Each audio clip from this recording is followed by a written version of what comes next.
On your Friday episode of Locked On Raptors, there's reporting that Kawhi Leonard might be open to a return to Toronto, so of course we got to talk about it at length, baby.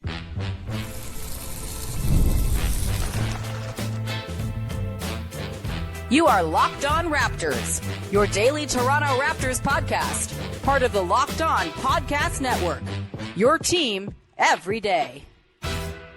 Hey, what's going on? And welcome to another episode of Locked On Raptors. It is Friday, June the 26th, and I am your host, your pal, Sean Woodley. Thanks for hanging as always. And on today's show, you know what we're talking about, you little pigs. We're talking about Kawhi Leonard, who yesterday was mentioned in some reporting by Jake Fischer and Marc Stein at their Substack regarding his future. And yes, he would still, if he had his druthers, like to stay with the Clippers. But if there is any potential move out of LA for him, with all of the sort of noise going on with the Aspiration investigation and the Clippers kind of pivoting younger and all of that, there is perhaps some openness in the heart of one Kawhi Leonard, per these reports, to return to Toronto and in fact sign an extension, which is something. We will get into that. We'll get into how mechanically it would actually work. Do we even want this? And we will get into some questions from you, the freaks in the Locked On Raptors Discord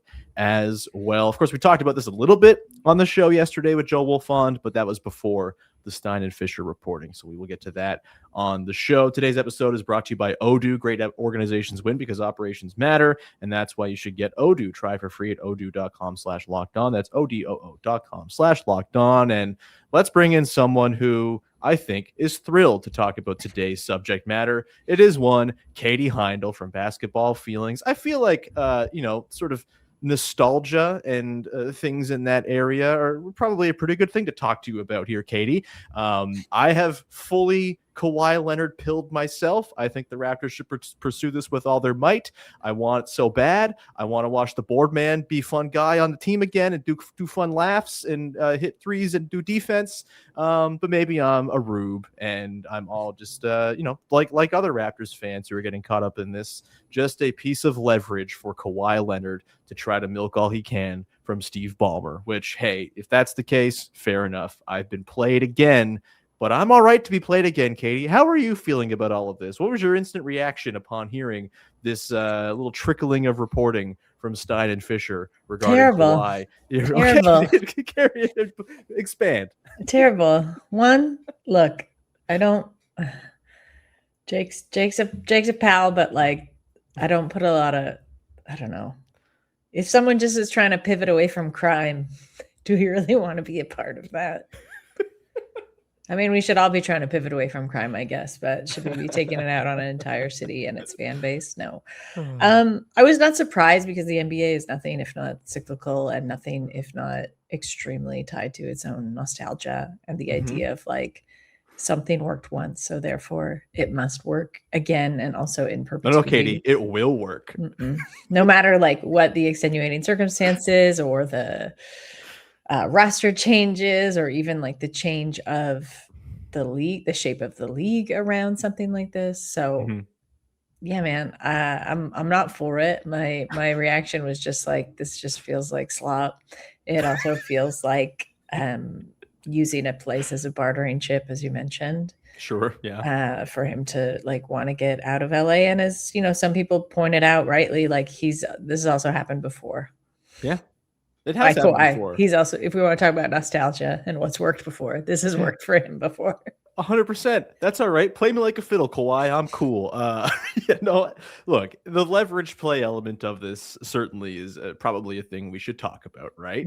The sort of, if he wants to be with the Clippers, I could see maybe having some reticence with him being 35 years old and obviously having the injury history he's had and their team just kind of being in a different place. I could see why they might be like, do we really want to give him like the full freight on like a full 4-year max? Do we want to try to lowball it? Is he's actually going to leave? Like, he was always wanted to be here at home. The Lakers aren't going to be able to sign him. And so like we are There's in the not driver's another seat shell here. Company that they have that they can. Exactly. We are the ones him. who have all the shell companies that can feed him under the table and all of that. We'll get into the aspiration of it all as well, because I think it's fascinating. But for me, like, yeah, it might be a leverage play. And if so, again, fool me once, fool me twice. I'm the fool all the live long day, and that's okay. I do think when you look at the state of the Clippers roster and when you think about Kawhi, who is a pretty particular guy and maybe a creature of comfort and all of that, I could see why the teams he's played for and is familiar with and comfortable with would be the ones that he's the most inclined to say, yeah, send me back there if it's not going to work here at home, and I'll ride out the string of my career there. Places I know where all the things are. I know where the locker room is and all that stuff. Like, I can understand that. And I also think, like, if Kawhi wants to win still, I don't know if it's going to happen with the Clippers. Like, that roster's been kind of gutted. Obviously, they've pivoted to Darius Garland, who is good and is an interesting player to pair with Kawhi. But around them, like, it's like, okay, Keaton Wagler, drafted 5th overall. He's clearly a big part of the plans going forward. Will Garland even be there long term with the positional overlap that those guys have? And after that, like, the roster kind of thins out pretty quick. And I'm not sure this is a place that Kawhi Leonard is going to win. Maybe he doesn't care. Maybe he just wants to get one last bag and his career with the hometown team and all of that. And if so, I think this is just going to end it with him and the Clippers. But if there are other sort of motivations here, if he wants to go and win more, I could actually kind of squint and see why this might not just be a straight up leverage play. And again, I understand I might just be your rube here.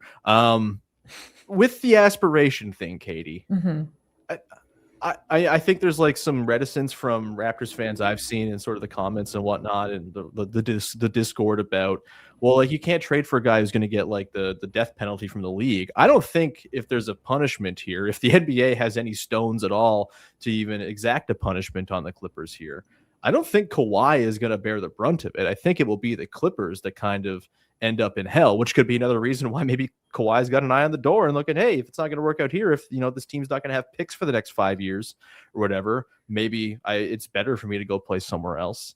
How do you bake the aspiration thing into how you feel about all of this? Because I care about it to an extent in terms of, like, I don't think we can have teams out there just like throwing bags at guys under the table and sort of undermining what the cap is supposed to do.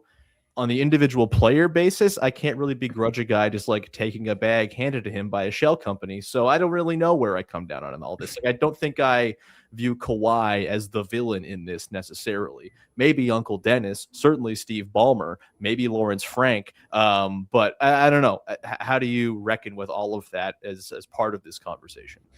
I think there could be punishment for Kawhi, whether that's like a voided contract, or he's like held out from the league for a season, as has kind of been floated as a possibility. That's also something I think might be a little bit shrewd in this. If you're looking at like another one and done season out of him, is that with everything still being reported, on the Aspiration scandal, and like more details kind of emerging all the time, and with, I think, how slow the NBA is very quick with the quote investigations that you want them to take their time with, but with something like this, I think because there's an ownership stake involved, and like the richest, most powerful owner, right? It's going a bit slower. So I actually wonder if that's kind of a shrewd calculation that's gone into Bobby Webster and co being open to this, is that if there is punishment meted out by the league, does that not even come until for another season? You know what I mean? Sure. And yeah, you kind of just do the one and done thing next year, and you don't necessarily even have to re-sign him to an extension if you don't want to. Maybe, or you're just like banking on the fact that you are on the inside and it will be a slap on the wrist, if anything. Yeah. Does it make you view Kawhi less favorably as a potential player on the Toronto Raptors were this to happen at all? Like, no, because like the technical, like for technical reasons, right? As a player on court, no, it doesn't cloud any of that. The morality aspect of it, I mean, that's something we still don't know, right? Like, I do believe Kawhi has other people that handle his investments and kind of business affairs, right, and interests. I also don't divorce him though from knowledge of those things. Yeah, you'd feel like if something of that magnitude is happening, like he's got to have at least some sort of inkling that it's going on for sure. Theoretically, but also maybe not. Maybe that's James Harden doesn't have the internet. My naivety and own kind of projected morality onto decision makings of the very rich and powerful is that they understand what's going on with their money. But like, frankly, a lot of them don't. Yeah, no, it's fair.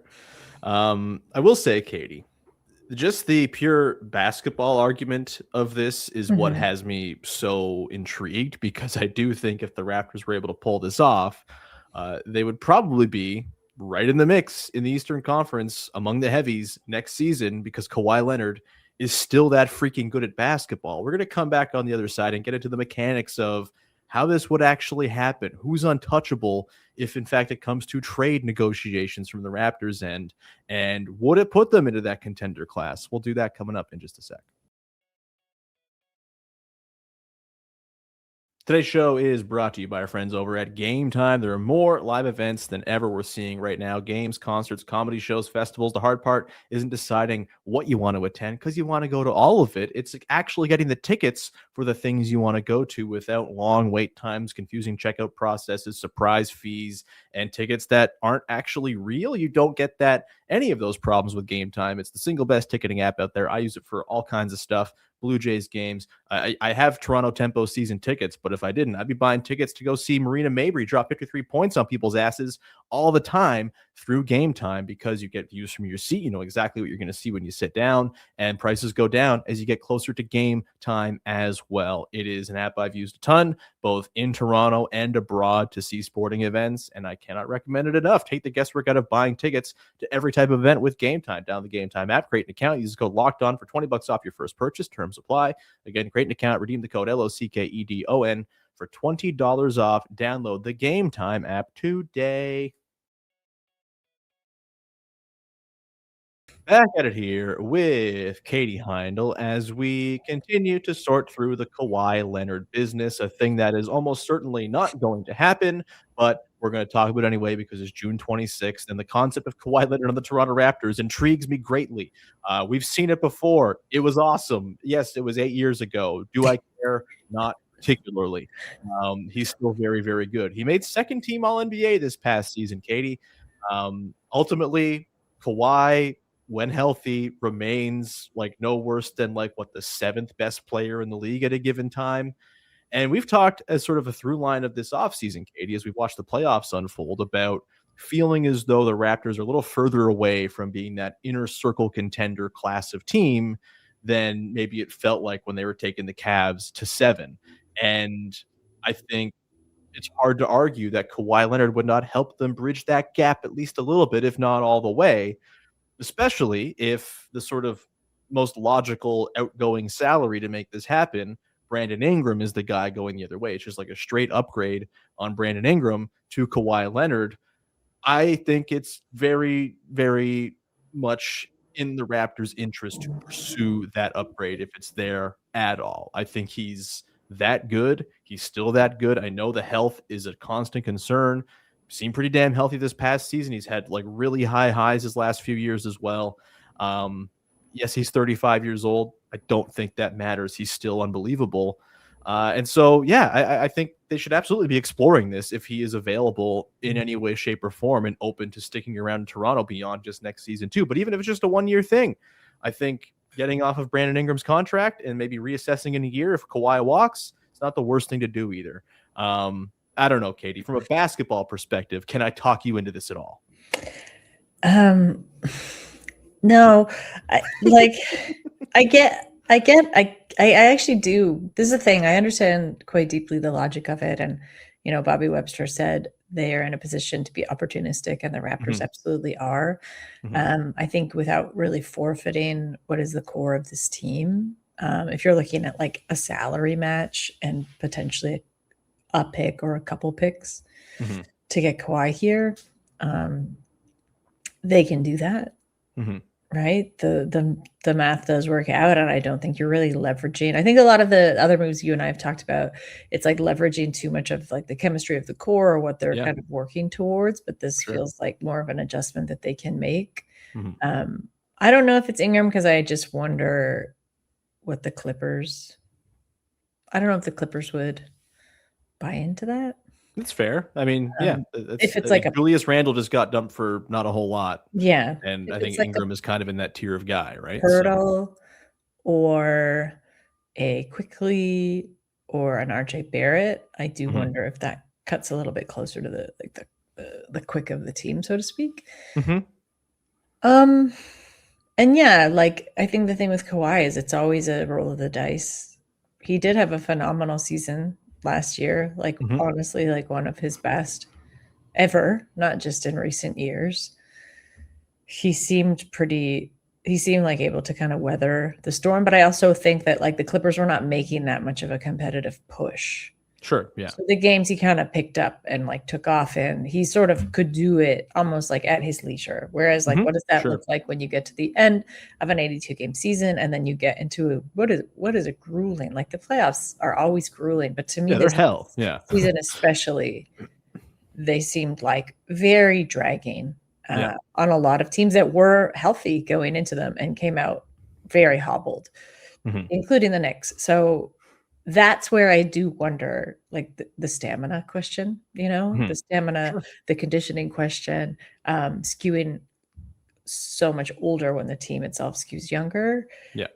That the longevity piece, I suppose, is what is like the biggest worry for me.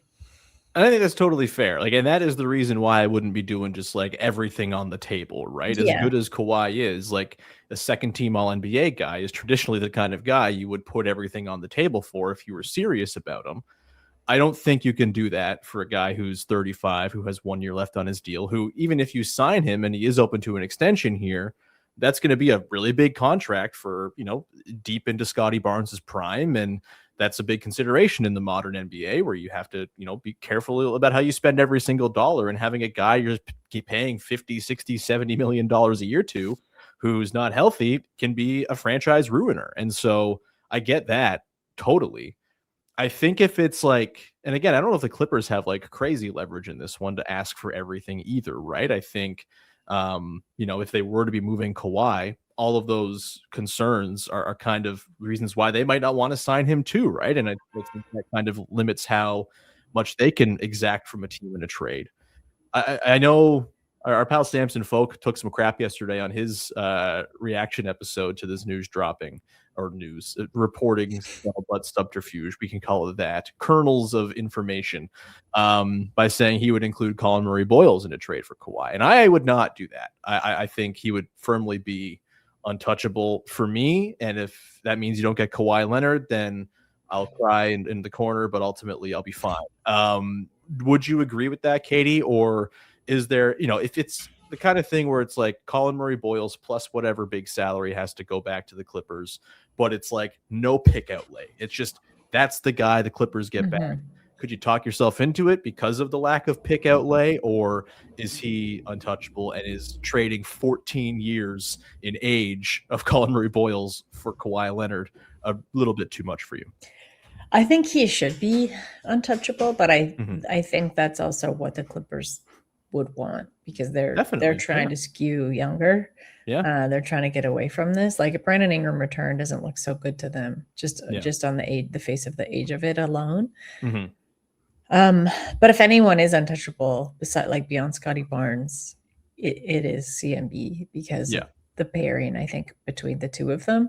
But like this is sort of an interesting barometer of like how ruthless does the front office want to be? Like Mhm. Eric Corrine wrote a pretty, I thought, like succinct kind of detail or breaking this all down and was saying how like Bobby also just got his contract extended, so he is in a position where like he can kind of make more confident deals because he doesn't Sure. necessarily he's not on this kind of like intermediary one season, like let's see which direction Yeah. we take Not the playing team for his in. job every single time he picks up a phone, right? Yeah. Exactly. So Yeah. like I think he has the intriguing thing about this, as much as it kind of worries me, is that it could go either way because he's not really bound by that kind of, he can be very like confident, in his decision making. He can decide to take the team in a completely other direction. He can make a big swing like this because the opportunity presents itself. And as great as Collin Murray-Boyles looked this season, I guess if you wanted to argue it the other way and say he was untouchable and you could trade him, is that like, he's still a prospect, right? He's still like, it's not proven. Like he hasn't really emerged as the kind of player that he's going to be, or the Raptors necessarily need or want him to be yet. He's certainly on the way there. Yeah. But you're also kind of betting on something you want to happen. Yeah. I also think for me, a reason why I wouldn't include Collin Murray-Boyles is like, he's kind of part of the pitch to me, right? Of like, if you're going to trade for a guy like Kawhi, you better be damn sure that you are ready to contend like right away. And you won't have a whole lot of other moves to go and make because you're going to have a lot of money on the books. And it's just kind of going to be your summer, right? If it's Brandon Ingram plus, Grady Dick for salary matching and then whatever picks the Clippers want, like having Collin Murray-Boyles on the team is part of the formula to make you into a contender. And part of the selling point of getting Kawhi on this team would be, oh my God, the Kawhi-Scottie Collin Murray-Boyles defensive trio of doom is incredible and something you want to roll with and something that can give you like a legitimate case to say, hey, yeah, the Knicks are there, but like we got these dudes and we are very much just as much in the conversation as those inner circle contenders in the Eastern Conference because of it. And I think not having Collin Murray-Boyles based on what we saw from him in year one and what I figure he's going to be able to do going forward, I think that would really diminish the overall like championship equity of the roster to a point that it might not be worth it. Right. It's, it'd be kind of similar to the Heat giving everything to trade for Giannis, and now their roster is like Giannis, Bam, and what now? Like a whole lot of Drew Smith. Like I don't think they are going to be contenders this year because of that. And I think you'd be kind of floating in the waters, but maybe not to quite the same extreme degree because the Raptors have good players elsewhere and guys who can backfill.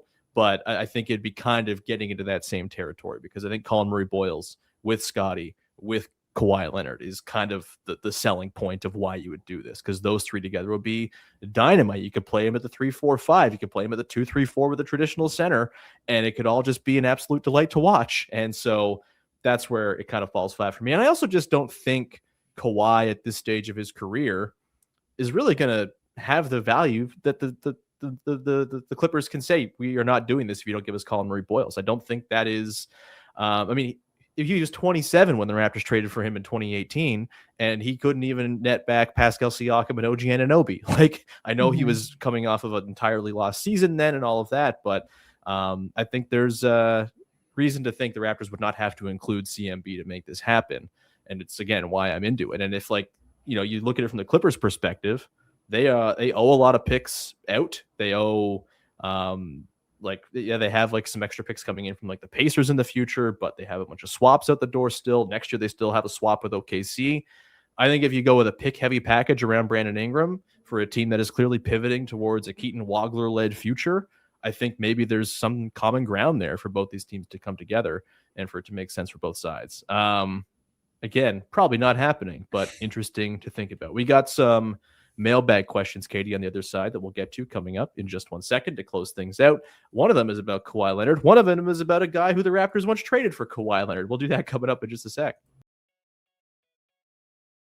Today's show is brought to you by Odoo. Running a business shouldn't feel like you're trying to connect a bunch of systems that were never designed to work together. One app for accounting, one for inventory, one for sales, and somehow none of them talk to each other. That's where Odoo comes in. Odoo is an all-in-one business management software that brings every part of your business together in one powerful platform, from sales and accounting to inventory and marketing. Everything works in one place, helping your team move faster, stay organized, and focus on growing the business instead of managing software. The best organizations know that success isn't just about talent. It's about having everyone working towards the same goal. And that's true in sports, just like it is in business. If you're running a business, I'm someone who doesn't like doing admin. It's why I don't own a business myself. But as someone who hates admin, if I did take the plunge to own my own business, I tell you what, I want all that stuff to be simple, clean in one place and not having to go to a bunch of different platforms to make sure all the stuff behind the scenes is getting done.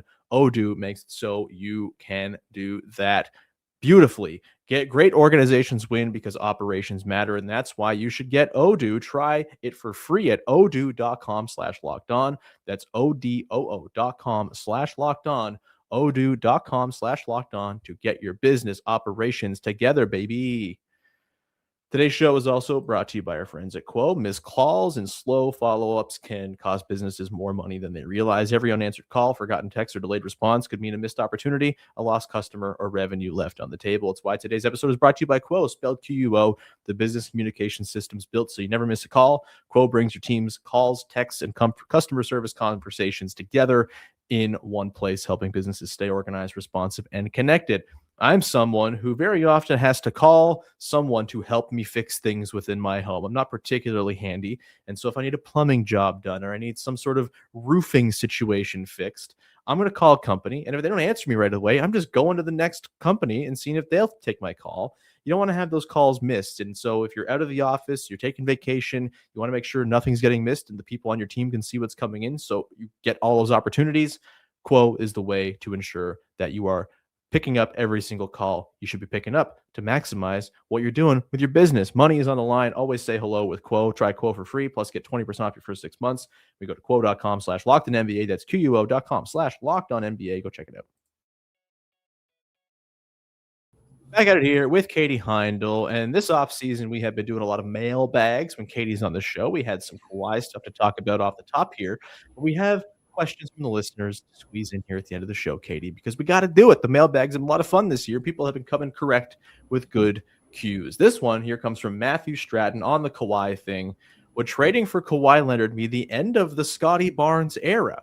I don't think so. I think this would be a bolstering of the Scottie Barnes era, if anything. I know like people get precious about like, oh, is Scottie Barnes like the lead guy? It's his team. Like he's got to be the front facing dude.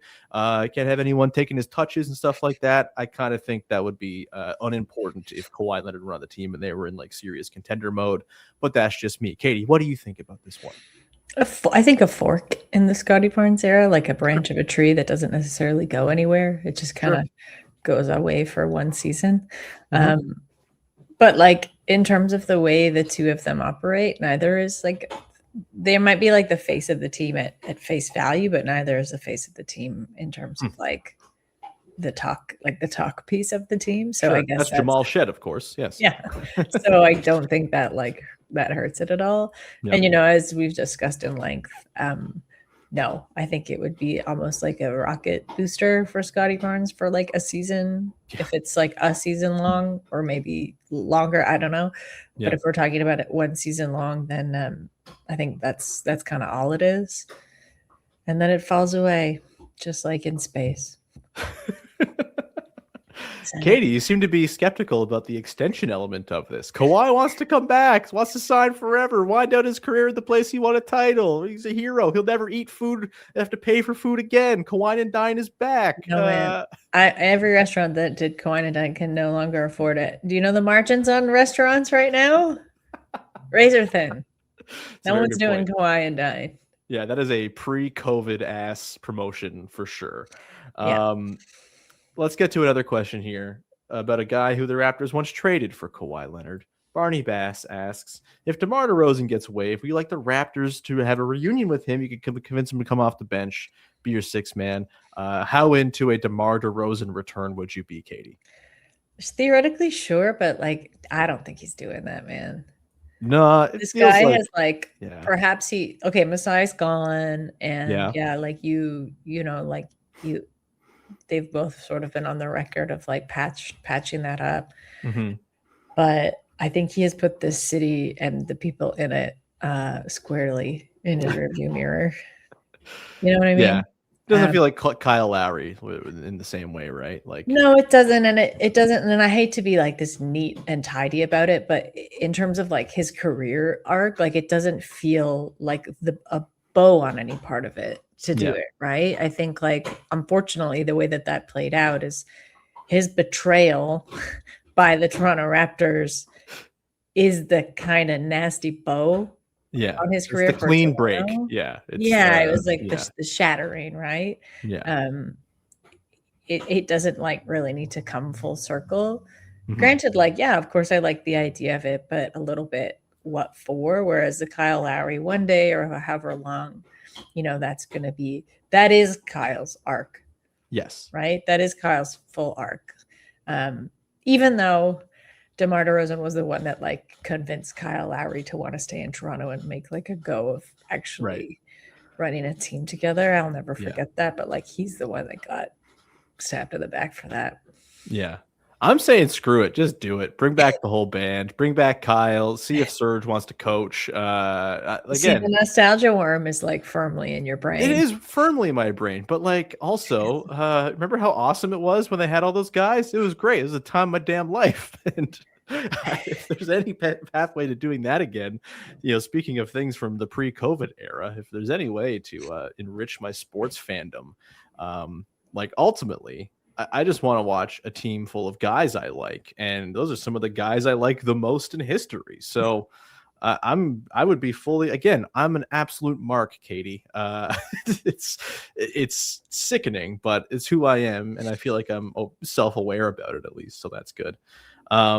DeMar is like, I know he was on the Kings last year, but he's still like shockingly good for his age. He's like nuts. Yeah. Like I know it was kind of grim stuff with the Kings, but like he's still pretty efficient, still gets to anything he wants from 2-point range. Actually, he set a career high in 2-point shooting percentage last season somehow. What? Like, that checks out. I think it's like a consistency thing. And with the Kings, like you've got all the room to shine. It's true. Yeah. But I don't know, like the Raptors could certainly use a little offensive punch off their bench once in a while. You want to bring DeMar back to be your 6th man and, just like unite him and Kawhi Leonard on the same team, Katie. I think there's some narrative poetry there. I don't know. Not like those two, I guess, like we don't know if there was ever any animosity between them. I think I don't see why there would be. Yeah. But there's sort of a symbolic animosity, I think. It's maybe a little twisted to bring back DeMar for hhis triumphant return, only to just put in front of him in the starting lineup, become the backup of the guy he was traded for 8 years ago. Yeah. All right. I think I need to see this. Last one here from that Marfin asks, assuming Jakob Poeltl is on the team, does Collin Murray-Boyles start next season at the 5? Could he start alongside Poeltl and Barnes? If they have Kawhi Leonard at the 2, I would say, yeah, why not? Start those guys 2, 3, 4. And I guess you have RJ and IQ to sort out. More I think about it, actually, I kind of just want to see Collin Murray-Boyles play the 5 next year. I don't think he's going to start games. I think he's going to close a lot of games at the 5, I think is how I would kind of hedge this one. Because Poeltl is still on the team, as much as everyone after the draft clamored because the Raptors didn't draft a 7-footer because they just forget Jakob Poeltl exists. And it's like, they need a 7-footer. There's none on the roster. It's like, no, there's a very expensive one that I think they have to hope is just going to be a regular 7-footer for them next season. I think he probably starts, but yeah, as I've said all summer long, I think once games kind of get down to the wire in the next 4 or 5 years, you're going to see a lot of Collin Murray-Boyles, Scottie Barnes at the 4 or 5, and Jakob Poeltl riding pine. But what do you think about this, Katie? As someone experiencing back issues, an Austrian experience, and an Austrian, yeah. What's in our flimsy backs? Anyway, who knows? No, we have very strong backs. Anyway, I can never begrudge this man for what other people seem to be, which was like his quote questionable health, right? Right. Like you don't know what your back is doing. You don't control that thing. He's trying really hard to get back to it. He did look like in better form, right? When we saw him in the postseason, I want to trust that a whole summer of rehab and conditioning and strengthening is going to do very good things for him. And whatever, you know what? I don't actually even dislike the idea of CMB starting and like Poeltl coming in almost as like the middle and CMB closing out games, because I think if you're talking about not minutes restrictions, more of like a minutes padding for him, I think that works really well without actually losing any momentum, right? Or losing the kind of step and leverage that you have there at the 5. And this is something I talked about with you a lot, is that CMB to me, as big and as strong as he is, like I never think of him in that kind of prototypic 5 fashion. So like, I don't know, maybe I'll tell you who does. I guess it's Jared Allen. True. Well, I guess it's sort of cruel to be like, I need to see this guy get knocked around a bit for me to think about him there. I don't want to see anybody get knocked around like Jared Allen, less of all Jared Allen. But I don't know. I don't hate it. Yeah, I mean, you could always just say, yeah, because we start Collin because we want to close with Collin, and doing the thing that they used to do with like Patrick Patterson back in the day, where it's you're playing the final 18 minutes of every game because we simply need you out there and you're coming off the bench. Yeah. Probably not the most sustainable, but yeah, I think like the center position is going to be very fluid. Fluid. That's what I like, was going to say. yeah. It's not like a demotion or like who gets the spot. To me, it Yeah. speaks more to the fluidity of the roster, Yeah. which is like that also speaks to me with who they drafted. Yeah. It's just like a lot more guys that could kind of fit into Darko's system.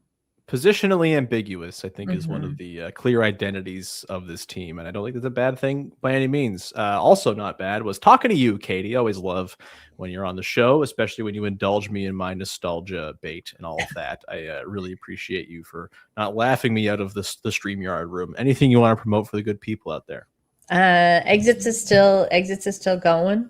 Had a little bit of a pause because of another thing I was sick of talking about. Giannis getting traded to anywhere, but that's over. So thank God. Yeah. So the Spurs are coming up this Sunday. And then we'll have our grand finale the next with a guest with a TB announced. Amazing. I know who the guest writer is, but I will leave the surprise. But a TB announced guest writer for the Knicks. Sweet. Everyone go and check out Basketball Feelings. It's the best basketball writing on the internet. I say this every time. I'm a happy subscriber, and you will be too if you just go recently give Katie your damn money. Featured in Literary Hub, which I thought was quite nice. It just all of it is very deserved. It's the best thing going. Everyone go check out Basketball Feelings. Everyone can also check out the Locked On Raptors Discord. If you want to ask questions for future podcasts, that's the place to go and do it. Link in the description of the podcast for that. You can sign up for the Everydayer Club, $5 a month, $50 for the year, gets you ad-free episodes of the show. That's fun. You can also tell a friend about the podcast. Word of mouth, still the way to tell people about the shows you like. So if you have like 2 friends, tell them, and then they'll each tell 2 friends, and then we have a pyramid scheme on our hands. Go do that. We will leave it there. Thank you so much. Have a wonderful weekend. If there's anything crazy over the weekend, we'll pop in for a little bonus show. But barring that, we'll be back again on Monday, and I think Katie will be along on Monday as well. Isn't that so fun? Thanks for hanging. Bye-bye. Oh.